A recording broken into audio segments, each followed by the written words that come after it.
Hi there, this is a Common Magician, and I have something interesting to show you. I've got a deck of cards here. The first thing I need to do is I need you to remove the jokers, so you can spread them and take the jokers out. Here's one, here's the other, and we need to have all 52 cards in here. So this could be a borrowed deck, a household deck of cards. Doesn't need to be in any particular condition, but we just need to make sure we have all the cards and get the jokers out.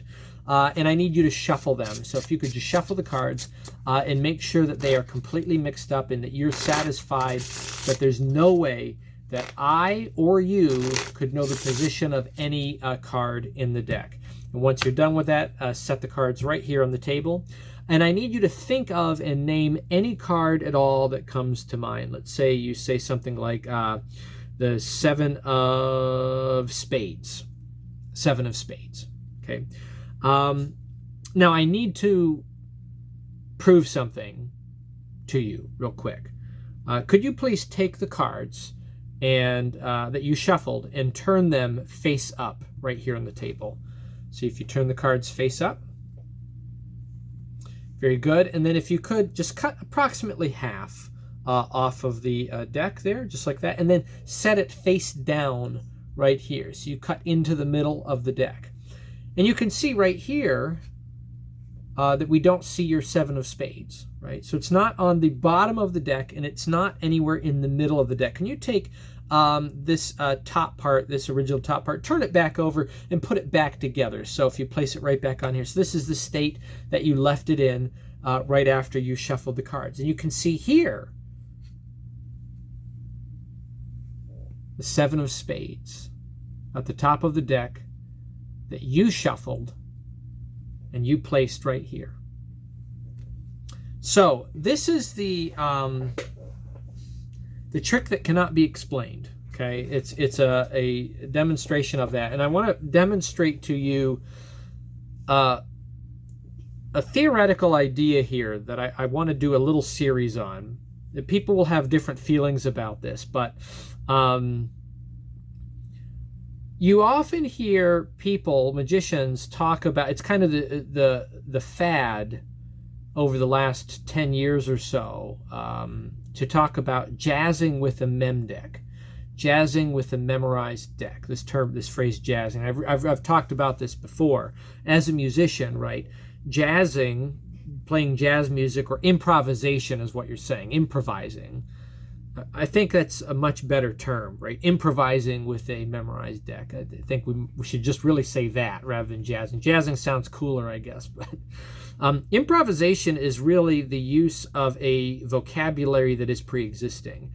It's a vocabulary of ideas and concepts and theoretical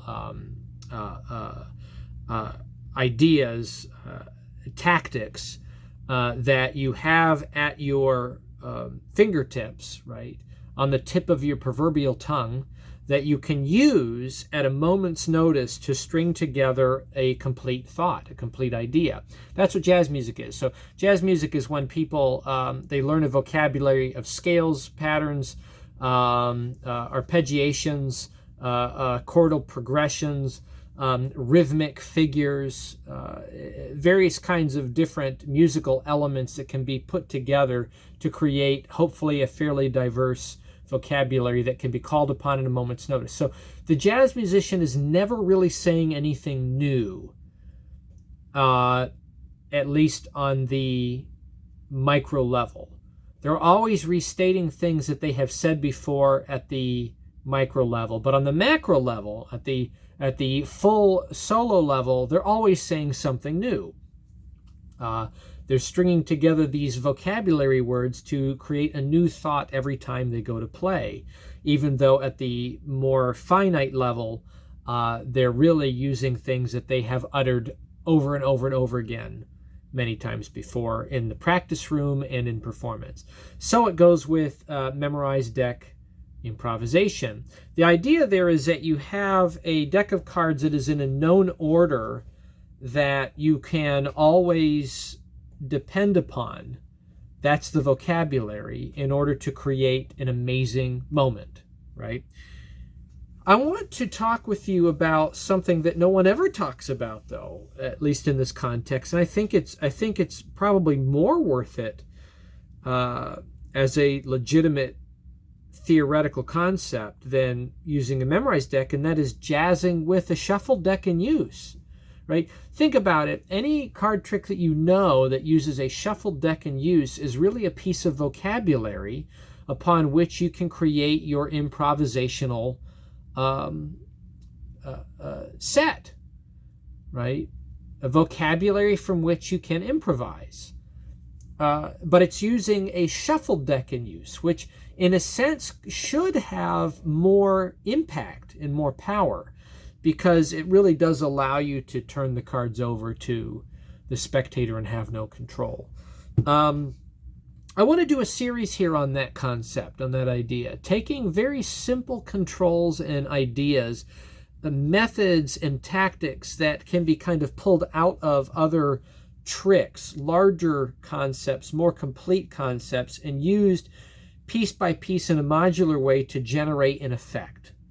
So this is the very first installment of this, and this is just something that either you'll take and run with, or you might say, well, that's kind of a bit far-fetched. I don't think it's far-fetched, and I think we all do this at some level, where you will enter into a performance not really knowing exactly what you're going to do, but you pick upon the methods and tactics that you have under your belt or in your bag of tricks, and you make something simple and direct in the moment, right? I think we've all probably done that before. And that really is improvisation with a shuffled deck in use. That's what we're talking about. So we're not using a memorized deck. Now, what we want to do is try to get to a level of magic that looks a lot like, if not better than, the memorized deck work that mem deck users tout, right? And I do have some memorized deck magic that I will show you in my Tricks That I Do series, which is still ongoing. But I'm going to start intertwining this new concept, this new series about jazzing with a shuffled deck in use, right? Improvisation with a shuffled deck.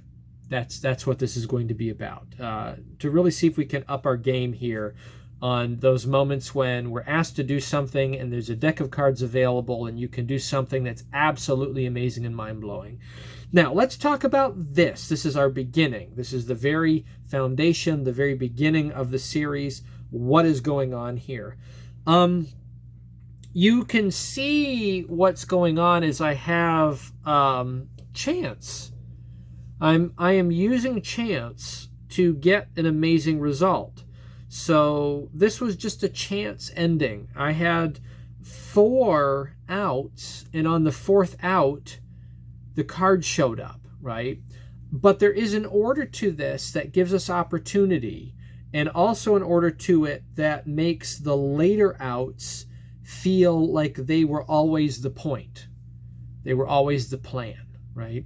And there were actually more outs after this, and there even is an end game that I have, because you do not want to enter into this jazzing, this improvisational kind of mindset, not having an end game. You need to have plan A, B, C, D, E, F, whatever, and you end up having an end game plan that is absolute, surefire, will pay off with the card that they named, and it will be amazing, and you know that that's where you're going to go, and that is going to be... You don't want to have a plan that has no ending, right? You don't want to say, well, we're just going to hope that we have a hit here and end with that one line, which is actually a really good line, and I incorporate it here in a minute. I'm going to show you where this could have gone.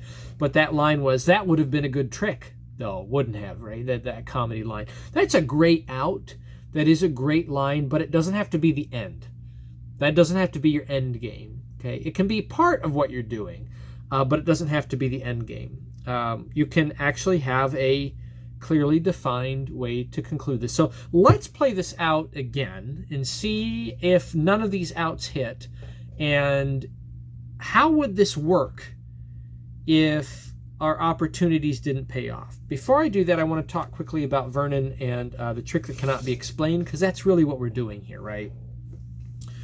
All jazzing with a shuffled deck, improvisation with a shuffled deck, using the tactics that we have available to us for a revelation on a thought-of card from a shuffled deck in use, is always and forever the trick that cannot be explained, right? We're just using our vocabulary to do that. And we're going to talk about these possible vocabulary pieces that you can use. Just recognize that. Now, I want to point out that Vernon himself explained that we are never depending on chance. Now, I want to nuance that statement because he's right. We are never dependent upon chance because we have an end game. We have a plan, a surefire plan that is going to pay off no matter what. It's going to work out. We have total control over it. We have an end to this that is not based on chance. However, I want to nuance what he's saying there and say that we are always hopeful and we provide as much opportunity as possible for a chance outcome, because a chance outcome really cannot be explained. Chance outcomes have no explanation. There's no way to explain it. It's based on opportunity. When it hits, and you can't explain it. There's just no way, except to say that it was chance, right? And those are some of the best kinds of outcomes, because it just leaves the spectator going, what? I can't trace that back. I mean, they can't. There's no way to do it. So Vernon says that we never depend on chance. I say we never depend on chance, but we give the most opportunity that we can for chance to be our result. Okay, so here's how this works. From the beginning, I had the spectators remove the jokers. Here's lesson 1. We're going to cover quite a few things on this one. Keep your jokers in the deck, or at least in the box. I've learned this over time. I used to take the jokers out with the advertising cards and just kind of get rid of them, thinking that, well, most tricks you do, unless you're doing a sandwich effect, they just don't use the jokers. They're in the way, right? And it wasn't until much later when I was into card magic that I started seeing other people, other magicians that I respected, in their lectures and in their various kinds of presentations, impress upon me the fact that the jokers are useful and they might as well be left in, because you can always take them out. Not only are they useful, but they're a great excuse. Jokers are a wonderful excuse to get access to the deck in a face-up spread. So that's always there. It's always an opportunity. Jokers are a great use that if they show up when you don't want them to, that they can be discarded in chance, right? And give you an additional chance to have a hit. Jokers have a lot of value, so leave them in the deck, and we are going to use them here. This is part of the intentional procedure, is to have the jokers in the deck and have the spectators remove them. You don't see how that was going to be because we didn't get there, but that was part of my end game. Okay, so jokers are in the deck. This is part of the end game. Have the spectators remove the jokers. Say, we want to get these out of the way. That's true. I'm going to set them aside over here. We want to make sure that we have all 52 cards in the deck. Now, to them, this is part of my multiple outs.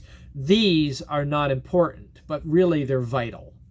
Okay, that's part of my out. So that's lesson number 1. Keep the jokers in play because they can be used. They can get you out of a bind. Okay. Then I have the spectators shuffle the cards completely till they're absolutely satisfied. Once they are satisfied that the cards are shuffled and that they could not know where any cards are at, and I could not know, have them place them right here on the table. Then I ask them to think of and name any card that comes to mind. Let's say they say the 3 of hearts. 3 of hearts. What I'm going to have them do now is I say, I want to demonstrate, I need to prove something to you. And I don't say what that is. I just say, I need to prove something. Could you please take the cards and turn the deck over, face up? They turn them over, face up. This is hit opportunity number 1, because if the 3 of hearts is right there, I can end, right? And my ending line is to say, I want to prove to you that I had no control over this miracle, right? This is what you did. You shuffled the card that you thought of to the bottom of the deck. There it is. That's it. That's the effect. Okay, so that's what you're demonstrating. If they turn over, you say, very good, if the hit is not there. That's it. Very good. Very good is a great line. Very good. Very good. Thank you. Very good. Yes, perfect. Rule number 2 from Vernon. 1 is don't be dependent on chance. Number 2, you need to behave as if everything that is happening intentionally. Okay? Everything that's happening is happening intentionally. This is exactly the way it's supposed to go. Perfect. Thank you. They turn it over. It's not there. Perfect. Thank you very much. Next, I need you, could you please cut approximately half of the cards? They pick up the half of the deck, and they pick it up. Hit number 2. Is that the 3 of hearts?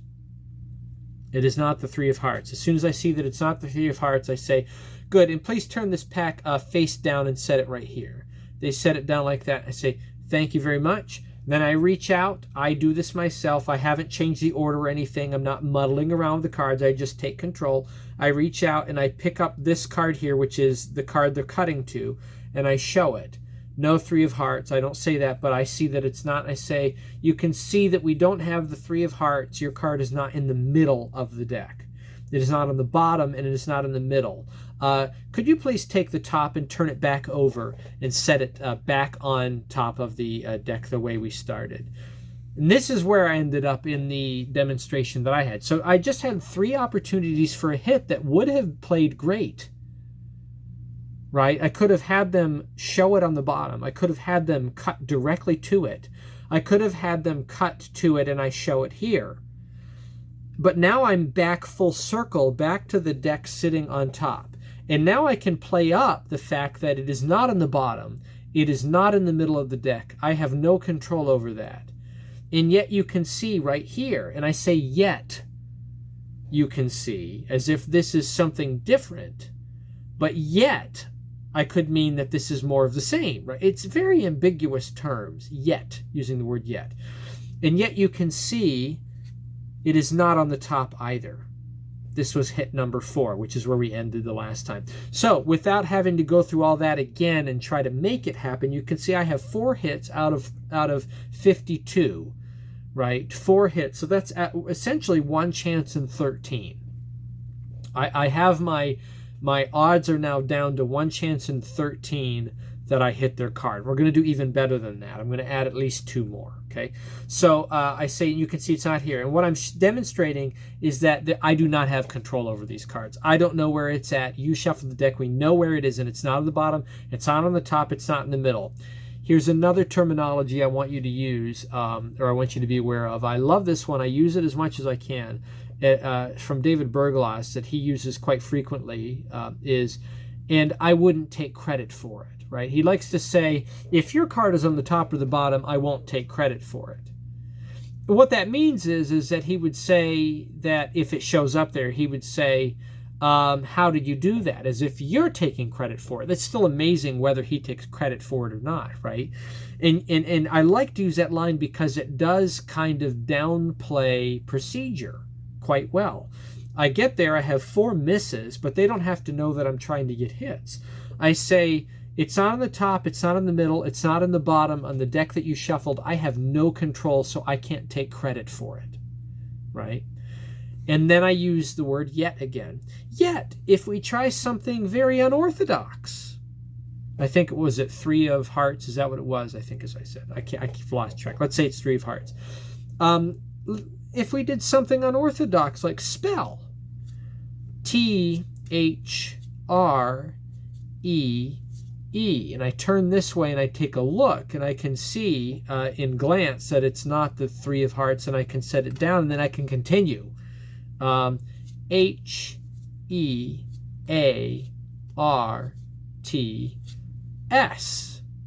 and it's not here, right? I can say, you can see it's not here. Now that would have been a good trick. This is where I use the line. It's a comedy line, right? That would have been a good trick. Some people like to use this as the end. They just give up on well, that would have been a good trick. And then they go on and do something else. We're going to do that. I'm going to use the line and I am going to do something else, but I'm going to nuance this as if this is part of everything. I say, now that would have been a good trick. Now I had 2 more outs there. I could have hit it at 3.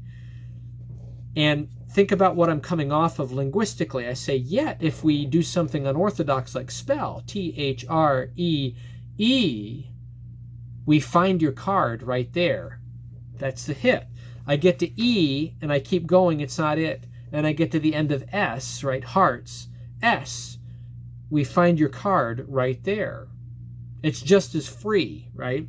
Or it's, we don't see it, but that would have been a good trick, right? But what I'm showing you, what I'm demonstrating is that I have no control. I'm not that good of a magician. There's no way that I could know where your card is at inside of this deck that you shuffled and I don't have control over. What I've done is I've given an introduction. All of that procedure, which happens quite quick, just in a matter of a minute, is really just an introduction for the trick that follows. Okay, now I move on to my real end. This is my real end, and it is just a trick with a shuffled deck and a called out card. You have a million tricks like that. There's all kinds of tricks. This is just one of them. I'm going to do a sandwich effect. I had them remove these cards at the beginning specifically. I now come back to these, and all of this process is forgotten. It's all forgotten. It's all a setup to demonstrate that I have no control over the deck that they shuffled. I then say, I'm going to take these jokers that we removed. I'm going to set one face up on the top of the deck. I'm going to set one face up on the bottom of the deck. These are now surrounding every card in the deck, including your 3 of hearts. 3 of hearts is what we'll go with. I can't remember initially what I said, but we'll go with that. And what I do is I spread and I show all of the cards different. I say, you can see all the cards are different, and somewhere in there is your 3 of hearts, and we'll find it. You can see there it is right there, your 3 of hearts in the middle. And there's no other 3 like it. Just the one in the middle of the deck, surrounded, like every other card, by these 2 jokers on the top and the bottom. No funny business. You shuffled the deck, jokers on the top, on the bottom, your card somewhere in the middle. Could you please cut approximately half of the cards and set them on the table?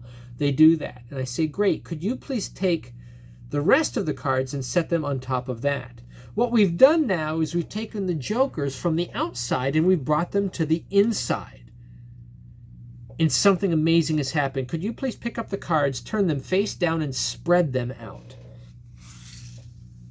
What has happened is these 2 jokers, as they moved from the outside into the center, along the way, they have captured 1 card. You can see here in the middle where the jokers are at, surrounding 1 card. There is 1 card caught between them, and it just so happens to be the card that you named from the center of the deck, the 3 of hearts. That's my end game, right? Your end game can be any shuffled deck in use trick, as long as you set it up such that it looks like it was always going to be the end. Okay, so what we have here is 6 outs. 6 total outs, and all of them look completely free on the premise of demonstrating that you have no control and that the deck is truly shuffled. And there's a little joke in there when it doesn't come out saying, no, that would have been a good trick, but I'm not that good. What I am going to do is I'm going to use these jokers that you remove. And because I have these set apart and I come back to them, it looks like this was always the plan. And really it was. This always was the plan. It was always my get out of jail free. That's what this was. That's my tactic. So, improvisation with a shuffled deck in use. We cannot rely on a stack that we know. We have to rely on other things. We have to rely on peaks. We have to rely on controls off of peaks or controls off of an open spread. Or, in this case, pure luck. Right? 1 out of 6 chances there that could hit out of a total of 52. Right? So we now have what? Almost 2 in 13.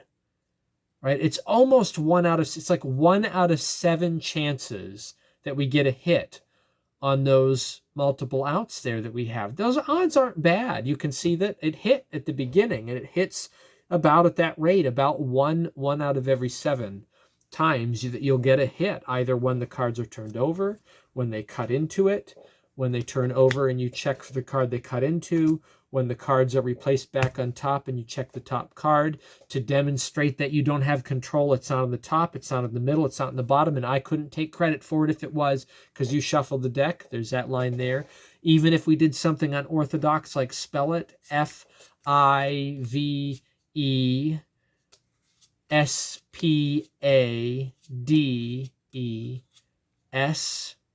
right? That would have been a good trick, but I'm not that good of a magician. I have no idea where your 5 of spades is at.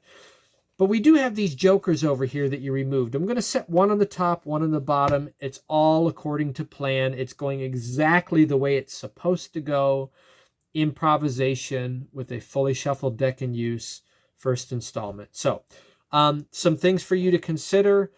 This is not far-fetched. This is all really good, opportunity. The trick is how many, as another magician put it in a forum that I look where we were discussing some of this, how many bites can you take out of the apple before someone realizes that you're eating up the apple? In this case, we took 6 solid bites out of the apple. And really no one should be the wiser, because we're demonstrating something. We said that we were going to. We have a good throwaway line in there. That would have been a good trick, but I'm not that good of a magician. And we have the premise that this was always the plan to do this, right?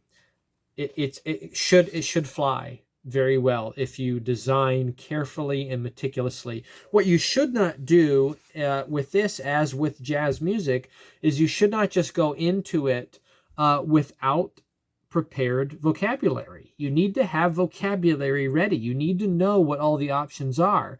That's what makes your solo good.